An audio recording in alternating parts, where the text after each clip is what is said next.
Hello అండి, welcome back to my channel. ఈరోజు మనము ఈ వీడియోలో తెలుసుకోబోయేది ఏంటంటే జూన్ 2025 పండుగలు, ముఖ్యమైన రోజులు, సెలవు రోజులు ఏ రోజుల్లో ఏ తేదీల్లో ఉన్నాయనేది తెలుసుకుందామండి. జూన్ 1వ తేదీన స్కంద షష్ఠి, 2వ తేదీన తెలంగాణ ఆంధ్ర రాష్ట్ర అవతరణ దినోత్సవము, 3వ తేదీన దుర్గాష్టమి వ్రతము, వృషభ వ్రతము, 5వ తేదీన ప్రపంచ పర్యావరణ దినోత్సవము, దశపాపహర దశమి, సేతుబంధన రామేశ్వర ప్రతిష్ఠ.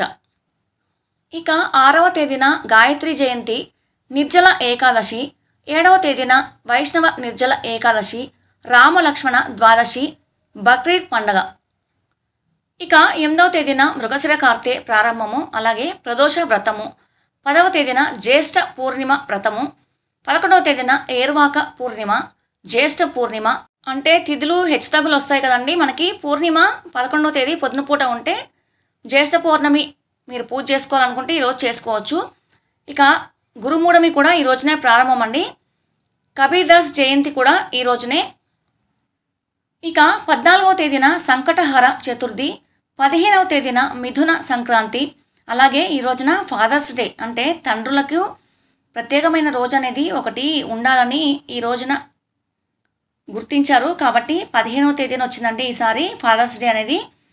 ఇక 18వ తేదీన కాళాష్టమి, 19వ తేదీన త్రిలోచన గౌరీ వ్రతము, 21వ తేదీన యోగిని ఏకాదశి, అంతర్జాతీయ యోగా దినోత్సవము. ఇక 22వ తేదీన కూర్మ జయంతి, అలాగే ఆరుద్ర కార్తె ప్రారంభము, 23వ తేదీన మాస శివరాత్రి, అలాగే ప్రదోష వ్రతము.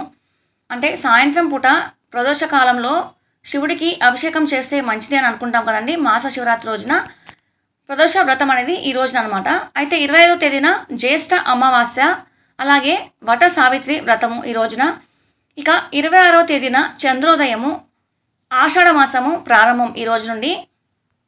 ఇక 27వ తేదీన మొహరం నెల ప్రారంభము, 27వ తేదీన పూరి జగన్నాథ్ రథ యాత్ర ప్రారంభం అండి ఈ రోజు నుంచి. 29వ తేదీన బోనాలు ప్రారంభము. ఆషాఢమాసం రాగానే మనకు గుర్తొచ్చేది బోనాలే కదా. మరి బోనాల పండుగ ఈ రోజు నుంచి ప్రారంభం అవుతుంది. 29 జూన్ నుండి 20 జూలై వరకు అయితే బోనాలు అయితే ఉంటాయండి. ఆదివారము ప్రతి ఆదివారము బోనాలు తమకు ఇష్టమైన వారు ఏ ఆదివారమైనా చేసుకోవచ్చు. ఇక 30వ తేదీన స్కంద పంచమి, అలాగే స్కంద షష్ఠి. మనకి ఎప్పుడు వచ్చినా కానీ అంటే ప్రతి నెల వచ్చే షష్ఠి రోజున స్కందుడు అంటే కుమారస్వామి పూజ అనేది చేసుకుంటే చాలా మంచిదని చెప్పుకుంటాం కదా. పెళ్లి కాని వారు కొందరు ఎవరైనా చేయాలి అనుకుంటే మీరు ఇన్ని వారాలు అని చెప్పి ఈ షష్ఠి పూజ అనేది చేసుకోవచ్చు. కాబట్టి 30వ తేదీన స్కంద షష్ఠి.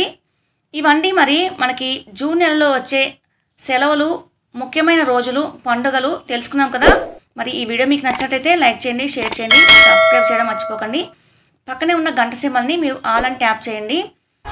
ఈ వీడియో చూసినందుకు ధన్యవాదాలండి. మరొక వీడియోతో మీ ముందుంటాను.